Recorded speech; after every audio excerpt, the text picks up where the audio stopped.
Agora iremos falar sobre um pouco da física no nosso dia a dia. O que podemos dizer com isso? Que a física faz parte de tudo em nossas vidas. Agora vamos ver um pouco.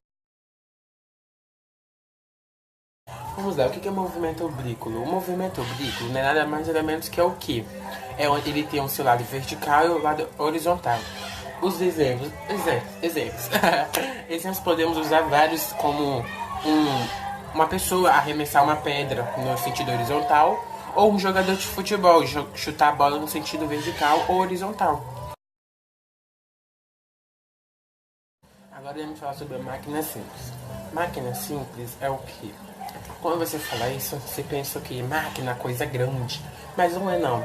No linguagem da física quer dizer o que? Coisas pequenas que podem facilitar o nosso dia a dia, que podem ser bastante utilizadas para facilitar os nossos afazeres, como uma rosca, um martelo, deixa eu ver o que? Uma corda, um balde, são essas simples coisas. Agora vamos falar sobre o movimento uniforme variado. Só que qual é a diferença do movimento uniforme variado e do movimento uniforme? A diferença é que o movimento uniforme, ao invés do tempo seguir a velocidade, o movimento uniforme variado é o que? Nada mais nada menos que o que? É que de acordo com o tempo vai passando, a velocidade vai aumentando. Podemos usar o exemplo de uma tartaruga. Uma tartaruga pode ser exemplo de ela pode estar nadando, mas ao mesmo tempo a velocidade, de acordo com o tempo que ela está nadando, a velocidade dela só vai aumentando com certo tempo. A matéria que vai estar explicando é sobre a força de atrito. Vai estar explicando essa matéria, vamos usar dois exemplos.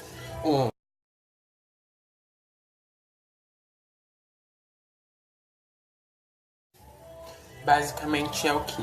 O snowboard é um esporte que um atleta fica em cima de uma prancha escorregando no gelo. E um carro em alta velocidade é um carro que está correndo na pista e freia. O que isso tem a ver com a força de atrito? A força de atrito nada mais menos do que é o que? Com a contato da neve e a prancha, a força de atrito é menor.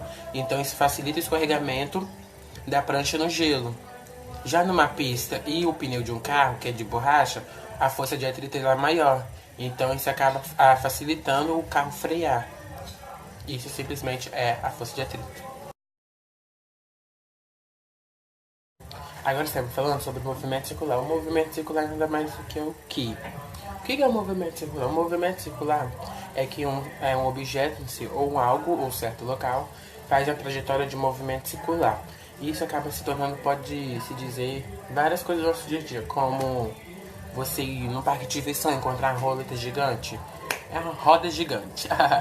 Uma roda gigante, ou você dentro do seu quarto e vê o ventilador rodando, ou você vê um carro derrapando e fazendo esse movimento. Então o movimento circular é mais do nosso dia a dia, entendeu? E isso é um movimento circular. Podemos pegar o exemplo de um skatista. Quando ele está acima de uma rampa, ele possui energia potencial. Quando ele desce da rampa, ele começa a possuir energia cinética. E quando ele volta a parar na rampa, quando ele para no meio da rampa, ele torna-se o que era antes novamente, energia potencial. Mas afinal, o que é energia potencial e energia cinética? A energia potencial é aquela que pode ser armazenada num sistema físico, que por sua vez também pode se tornar energia cinética. Como vocês viram aí, é simples, fácil e rápido de aprender. Simples, basicamente é o que? Quando você tem energia potencial, quando você perde essa energia potencial, você ganha cinética. E quando você perde a cinética, você ganha potencial novamente.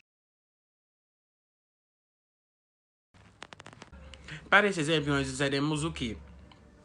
Um cavalo. Aqueles tempos antigos que você ia para o seu avô, que você subiu no pé de árvore, que chegava a cair no chão, sujava de lama e tudo. Mas voltando, o que isso tem a ver com a lei de física, com a física, com as leis de Newton? Nós estaremos usando um cavalo, como diz anteriormente. Um cavalo está em alta velocidade. Quando esse cavalo freia, o cavaleiro que está acima dele é lançado para frente. Por quê?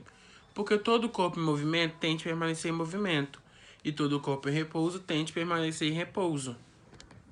Explicando isso, todo corpo em repouso tende a permanecer em repouso, a não ser que uma força seja aplicada sobre eles, o que acontece? O cavalo está em alta velocidade. Então, quando esse cavalo vai parar e o cavaleiro está em cima dele, o cavaleiro tá à mesma velocidade que ele. Então, se o cavalo para, ele tem que permanecer em repouso, mas o cavaleiro não. Porque ele está acima do cavalo, então ele é lançado para frente, porque o corpo dele tem que permanecer em movimento. Agora vamos falar sobre a segunda lei de Newton, que é basicamente o quê? A força resultante e a aceleração têm o mesmo sentido e a mesma direção, como podemos ver nessa imagem a seguir.